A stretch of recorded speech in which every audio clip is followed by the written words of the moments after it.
Sup guys, today we're doing PAX Autocratica first days guide that will get you on a good start so you can enjoy the game and avoid issues. Let's start with some general tips. First of all, you can always check your difficulty settings in the menu at any time of the game, so there is no need to start a new game if you feel the game is too hard or too easy. Also, do not worry, if you die on a mission, you will lose some of the farmed loot, but that's not much, it's like 10 to 20%. And all your teammates will come back alive if they didn't die beforehand. So dying isn't as hard as it seems, and not so scary for sure. Since we're at the base, let's talk about the base management a little bit. First of all, make sure that you adjust the work priorities for your employees, for your soldiers. In order to do that, you select the worker, select assign work, and here you can select or deselect specific things that you want them to do. This is easier way to manage your workforce instead of forcing them to do specific type of work. So that will allow them to automatically switch the works, but for example, this guy has a horrible research speed, so if he will be assigned for research, well, he will be really ineffective at that. You can also switch between the workers by pressing Q and E that will allow you to do it faster. I personally prefer to have most of them being automated without assigning them to the specific work. Although if you want someone to do specific stuff and only that, you can press the lock on the work that you want them to do and they will keep doing that forever. You can do the same from the assign work menu as well. The issue though, if they will finish everything they can do at that work, they will be idling and they won't do anything else. I can give you some base design tips, but I don't think that they are necessary because the workers, they move pretty fast. So it doesn't matter where you place what. I would advise to place buildings that you interact with often close to your main area instead of placing them somewhere in the back. Other than that, do whatever you want, however you want. I think this is more fun. If you want to, I can make separate video on base building in order to min-max that stuff. Although there are some important things, especially early on. You will require a lot of titanite or titanium iron that you can get, metals, for construction. You will need more of that than the wood that you get. And you would like to make sure that you have enough workers doing that. The problem is your guys, they would like to do something else. They don't like to do mining a lot. So in order to do that, you will have to lock some people who are good at mining, and that will boost your mining gains quite a lot. Having more people doing mining will allow you to recover the titanite way faster and upgrade your base and equipment way faster. Although later on it becomes less useful. But yeah, if you just start, you will have like 4 workers, I think, and that will be essential for your fast base growth. So they will run around and collect. Let them work. Another important thing is food. If your guys will get hungry, things will go bad really fast, and you might want to cook food for them all the time, but it's okay to feed them the normal bitter root at start as well. The difference isn't that significant. Yeah, this one is giving you 2 more fullness, but getting a lot of that is easier, and you don't have to cook that. So it's totally okay, but make sure that they always have food, otherwise they will be less productive and less happy. You will require most of the buildings that are available for you anyway, so I won't talk about them too much. Build them at your own pace. Make sure that you have steady supply of titanite and tendril logs for all your production, and make sure that you have shelters for everyone. You can check how many houses do you have by going into the soldier management using tab and checking out your enlisted soldiers. I have 15, and barrack capacity. So right now we have 16. It's better to have some extras, but yeah, make sure that people don't sleep outside, they will be unhappy. Now, getting additional workers is hard. The easiest way is to use the prisons and captives. This is the most reliable way of getting more workers because buying them from the exchange planets is pretty expensive and you will get very limited amount of those. So yeah, make the prisons available as soon as possible and make sure that you use them properly. So when you interrogate the guys, you can use electroshock and indoctrination options. And electroshock, as tutorial said, will have a higher effect and will make those guys work for you faster, but there is a significant chance that they will die. So if you have a lot of low-tier prisoners, you can electroshock them, no problem. But if you have some elites like I have here, you would like to electroshock them once, maybe 2 times, and after that try to just use indoctrination. That will not kill them, but that will take longer.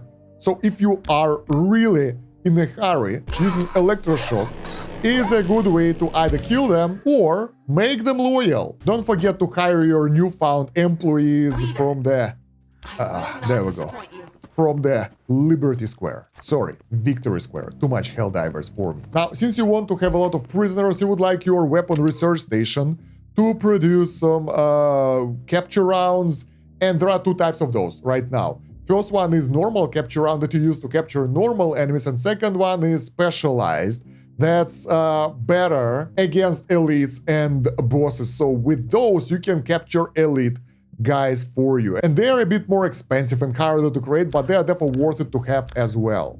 Make sure that you use them a lot during the fight, so you will have proper amount of people in your base. One more thing about the crafting. You can select the crafting mode over here at the right, next to the number of things, and select the crafting mode. Standard mode is when you order specific number of items, limited by available materials. So that's just, you have the materials, you order them, they craft it. Another one is order mode. You select the order for any quantity, like, I don't know, 10 items, and even if you don't have materials, they will craft them when the materials will be available. This is something like order for the future, and you can go out and come back, and then the stuff will be crafted. And next thing is stock mode, which I like a lot. This is what I do for the consumables. I created additional crafting bench for weapons, and I have these capture rounds here with the stock mode of 50. And now when I pick them up and I have less than 50 in my inventory, they will come and craft them again. So I don't have to order them every time. I just come back to the base and they are available. This is pretty cool. Another option is continuous mode, which is like crafting stuff until forever. I don't like that option, but you can do that. All those options require warehouse center to be available to be ordered. You can use them for those consumable crafting, and another thing is for the kitchen. Where's my kitchen? There we go. You can select the stock mode in the kitchen, and that way you will create food until you hit the limit. And you can select the number of items you would like to have over here. So I put 250 food, that way we will always have food in the base. Another really cool thing early on is to upgrade your shipyard and get the research for better ships. That will allow you to have more soldiers for your runs, and that will make your runs way easier. So yeah, get that and get bounty ship tag. That will allow you to have more materials after combat.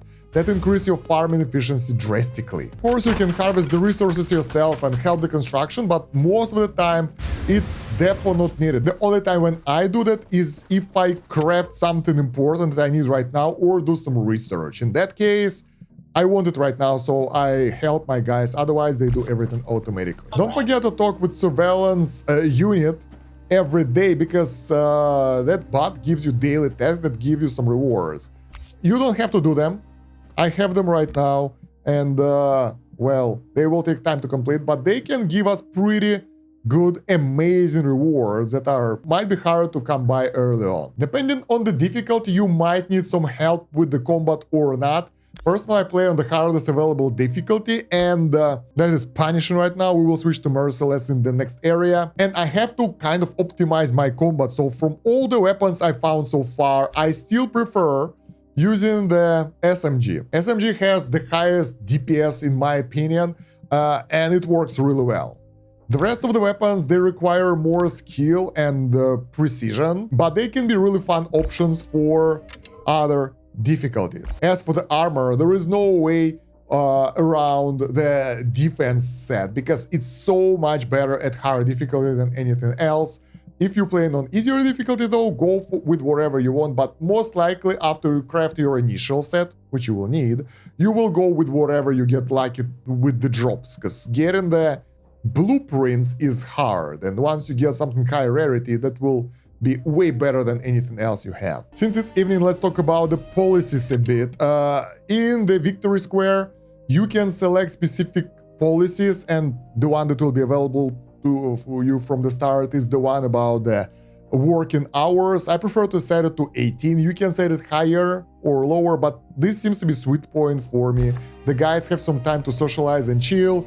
They don't overwork too much, but they have high productivity like that. The drawback though is from 6 p.m. to 8 p.m. they are chilling and you can't go sleep, so you won't have any productivity during that time, and you have to wait a little bit in order to go to sleep. Oh yeah, totally forgot. There is one character. I'll return to my duties. Miralisse Novarin. Maybe the name is different. I don't know.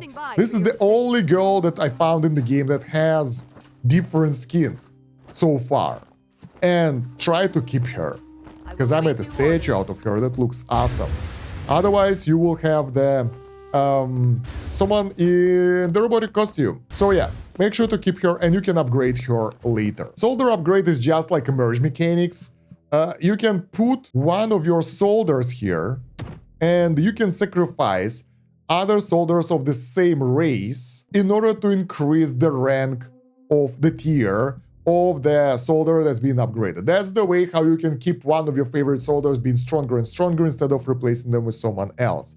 The thing is, that requires the same race, and you can sacrifice prisoners as well. So for example, if we want to boost our Intel Explorer bot, well, we can't, because it's already high tier. Let's say we want to boost this lady.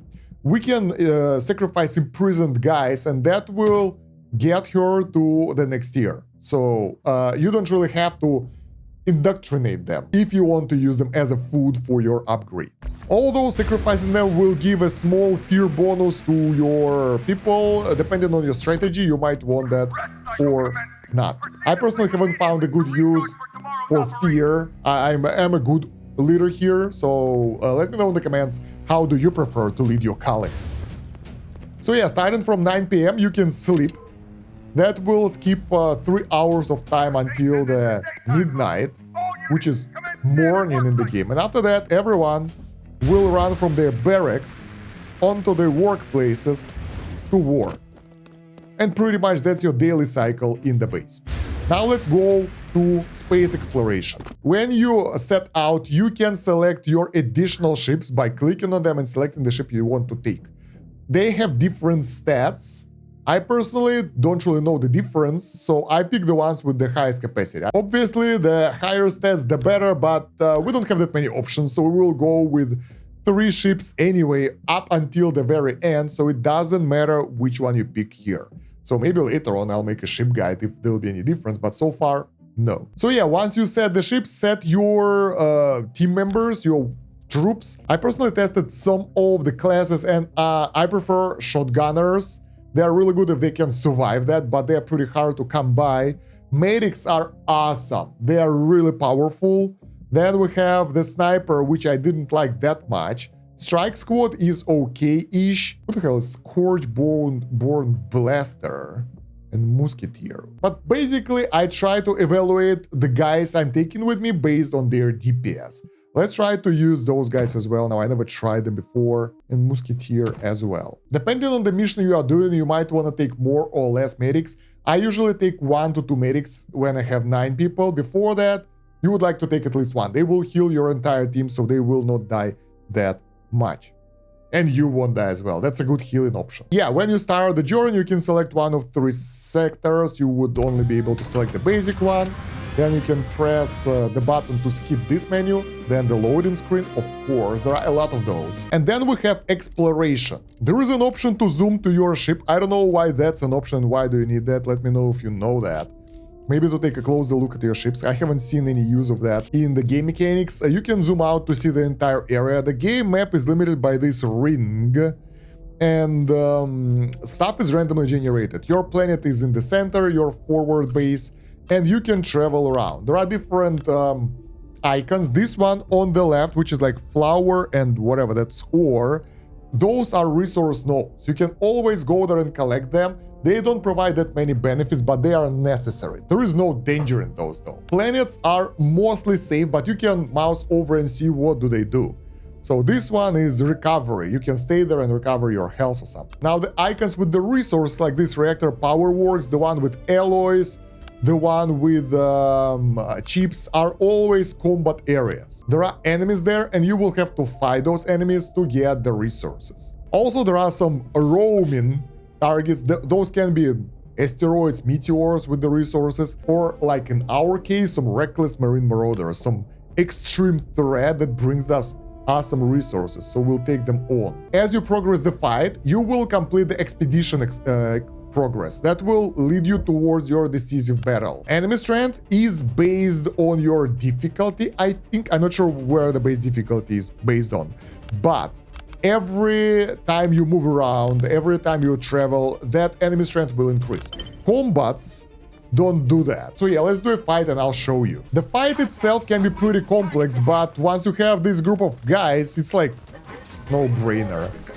I can just chill and do nothing. The guys will destroy everyone. You can see that some enemies, like enemies here, they are green. That means that they are higher rarity than your basic guys. So white name is the basic name, green name is second rarity, then you have like the blue one, I think, and purple.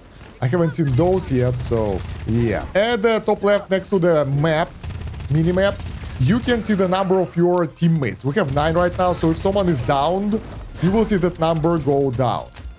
Every once in a while, I don't know what's it based on, I think it's like the skill rate or something. We will get those upgrade core fragment storage pods. Here you can get roguelike mechanics and get the upgrades, obviously. Try to make a build. Don't get random stuff. There are some really cool things for early game. This hit boost, I think it unlocks very early, and it allows you to do really well with SMG, because hitting an enemy increases damage by 5% for 5 seconds, taking up to 5 times. That's 25% extra damage with SMG in like 1 second. So that will give you crazy bonus damage. As you progress, you will unlock more and more of the core fragments, so we won't talk about the builds right now. You can always redraw it and ban the things that you don't like. So let's get this one. The enemies here are pretty tough, actually. They killed one of my guys. When one of your teammates dies, they don't really die. They get down, and they can get an injury. If they're injured, you will have to heal them in the base. They can still work, they can still do a lot of stuff, but they will be less effective. If you will send your injured people in combat, like somewhere else, to fight again, and they will be killed again, they will get, I think, severely injured or something, and then they might die. So when your guys are injured, it's better to heal them, otherwise there is a chance of them dying. So far, in like 10 hours, I haven't seen anyone dying yet. So they didn't die at all. Oh yeah, also there are core fragments that has the new sign. Those signs you haven't got, and they will give you double core fragments, no, core seeds after the end of expedition that you can use for some special crafting. So if you want that, you can take that, but that's not necessary. Another important thing, once the fight is over, don't leave it straight away. I'm not talking about the stats, I'm talking about the field supply crates that you might miss. They will give you pretty good amount of resources, and they are always worth coming back for if you miss them. You can see their icons, just, you know, move your head around the map and you will see that. So yeah, today we lost 2 of our fighters in this fight and got expedition progress here by 32%. But enemy strength remained the same because we didn't move. As we improve the expedition progress, the enemies get stronger. Before that, Reactor Power Works was level 1, now it's level 2. It will have harder objectives, more enemies, and probably better rewards as well. I am not sure about that. But yeah, if you want to be efficient, especially early on, try not to move around too much because the enemies will get too strong and you will be defeated. So let's go to this area and you will see as we start moving, enemy strength starts increasing. So it's not based on time, you don't have to rush, you gotta be not smart about it. That's totally opposite of rushing things, right?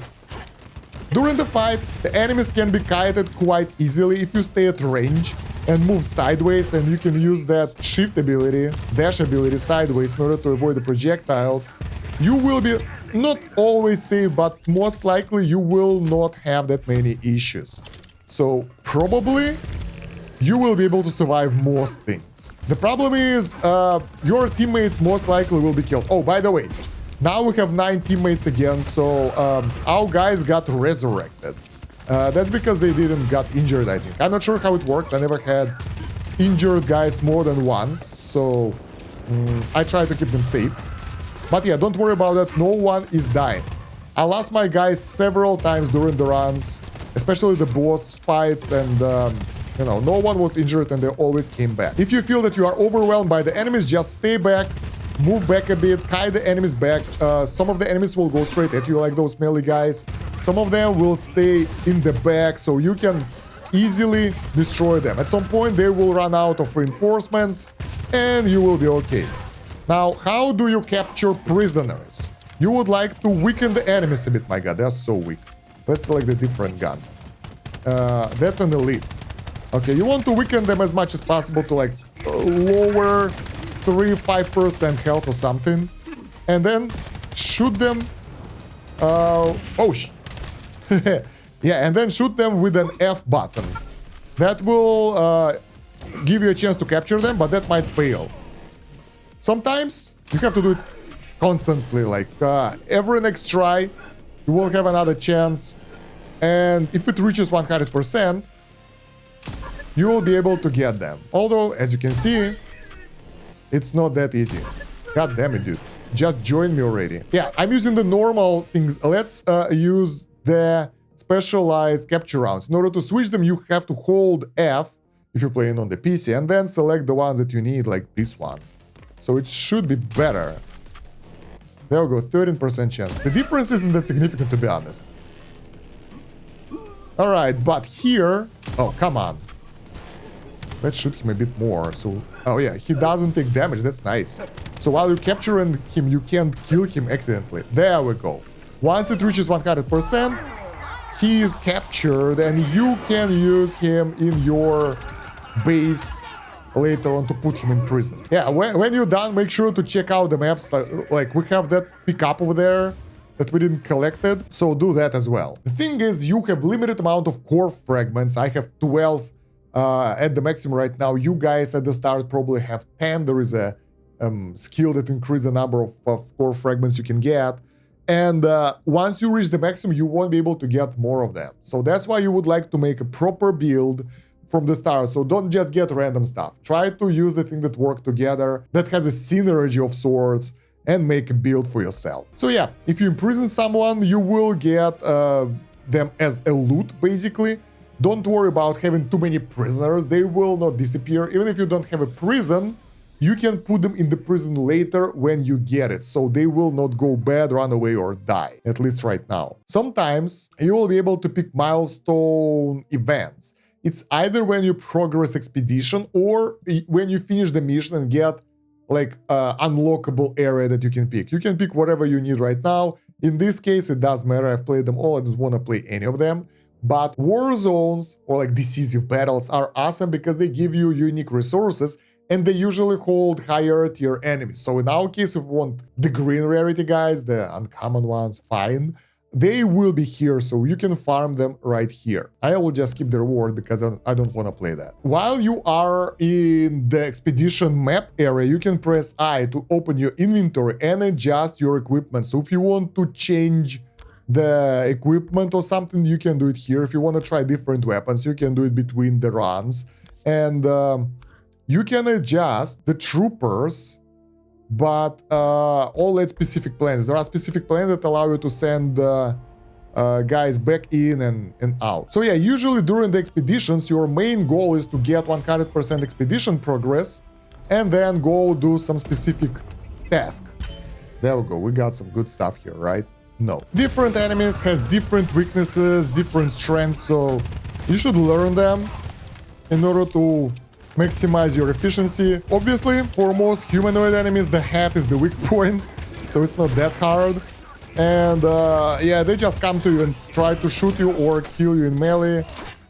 So yeah, if you are injured, don't forget that you can heal. Sometimes I just forget about that. Oh, I wanted to try this gun. Most of the bosses aren't that hard. You can just kite them around as well.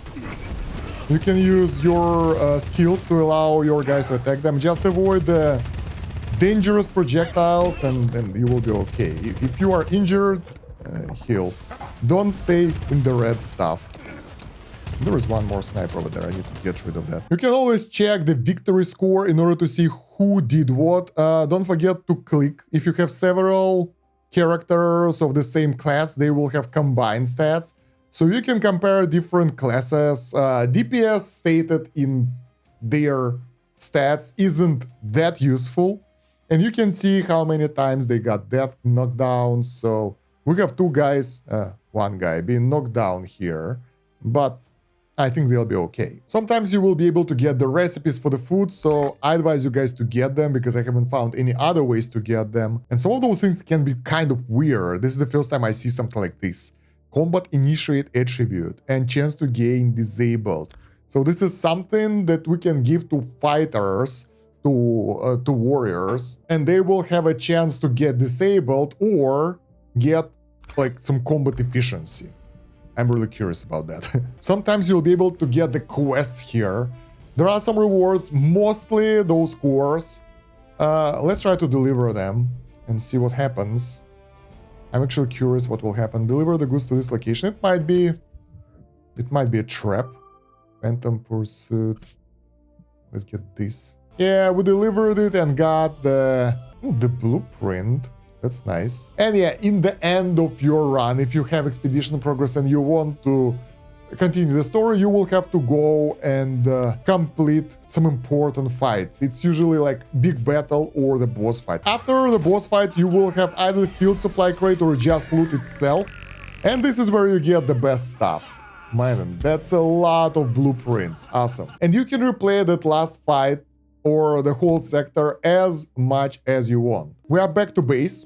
And we don't have any injured guys, so even though we had a lot of those injured during the fight, none of them actually died. If you want to make sure that you're hiring the right people that are in the victory square, you can select the soldier management and see who are they, what do they have, which stats do they have, and decide afterwards.